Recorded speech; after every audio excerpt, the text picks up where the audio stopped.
Okay, gotta keep my voice down. If I get interrupted, I'll just redo this so that you'll probably never hear this take. But yeah, I wrote a script down to keep my thoughts organized. This is not part of the script. Um, okay, so let's get to the script. um, oh, and by the way, if I stumble, if I screw up, I'm not gonna start over. You're just gonna have to deal with the stuttering and the screw ups. I'm keeping the screw ups in. Okay. I don't feel like editing this. Okay, whatever. Um, again, sorry, I gotta keep my voice down. Um, so it's been months since I've seen my heart doctor, and I finally saw him. I was supposed to see him on May 13th, but he was at the hospital for some reason. I guess for other patients, or I don't know. Like he was at the hospital, I guess, for other patients, or I don't know. And I didn't get notified until it was too late, and I was already at the office. By the way, I'm speaking low so you can hear me a little bit better. They said they were supposed to call people to let them know he was away, and I got no phone call. So I'm not happy about that. Anyways, I had a telehealth appointment with him today, and he went over my heart monitor test because I did a heart monitor test months ago in February, and I had a convulsion or a seizure on Valentine's Day. But all he found was PVCs, which are um, PVCs, which are premature ventricular constrictions, and usually not a problem. And I told him some other stuff about me. I don't want to get into it all, but I mostly talked about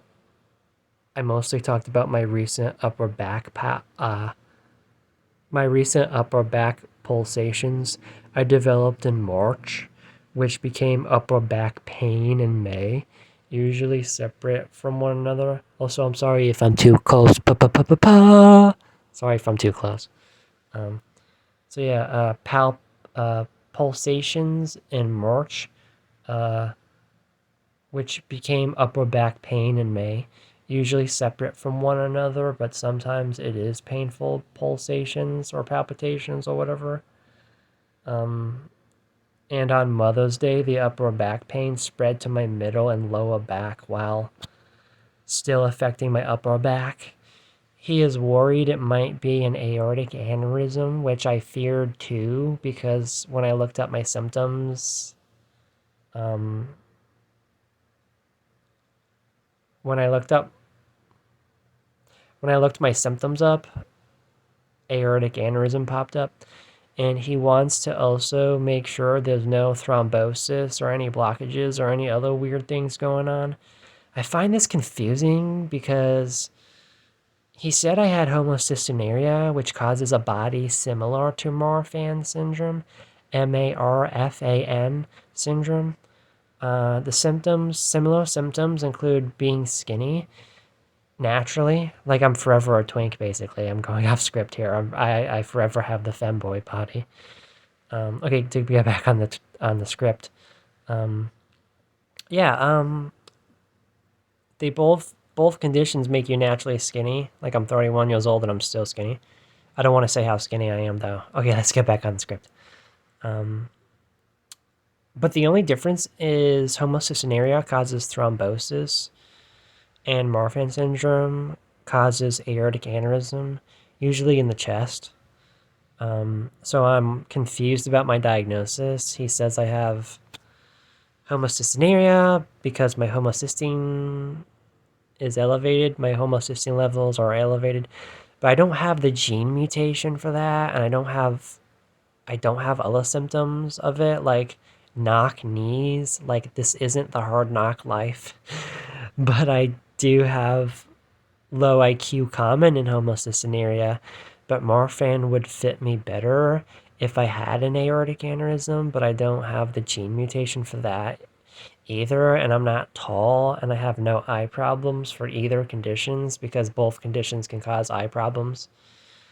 The only diagnosis that ever made sense was a geneticist said I had chromosome 17p 13.3 duplication, which fits me better for physical and mental health problems. One subtype of it mentions a Marfan.